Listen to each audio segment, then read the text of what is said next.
साथीहरू, आज म पाल्पा तानसेनमा रहेको रानीमहल घुम्न आएको थिएँ। आज एकदम मौसम पनि एकदम राम्रो गरेको छ। एकदम यो ठाउँ एकदम यो बगर तातेर होला बहुत गर्मी हुन्छ, तर चाहिँ आज यो मौसम आज धुमिलो गरेको छ। त्यही भएर मलाई शीतलै छ। यही हो रानीमहल, हेर्नुस् ल। कोही यहाँ नआउनु भएकोले आउनुभएकोले त देख्नु भएको छ। यदि कसैले नदेख्नु भएको र जान्न चाहनु भएकोले यही नै हो रानीमहल। 130 वर्षभन्दा पुरानो रानीमहल, राजाले रानीको लागि बनाइदिएको दरबार। 130 वर्ष अगाडि।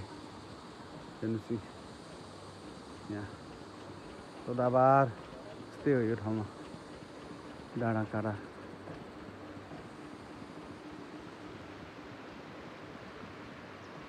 र थ्याङ्क यू साथीहरू, मेरो यो @मौसम 675 च्यानललाई सब्सक्राइब गर्नु होला। साथीहरू सब्सक्राइब गरेर सपोर्ट गर्नु होला। अहिले भ्लग बनाउने प्रयासमा छु, म त्यस्तो जानेको मान्छे त होइन, र तपाईहरुलाई यस्तै भिडियोहरू लिएर आउने छु। Thank you.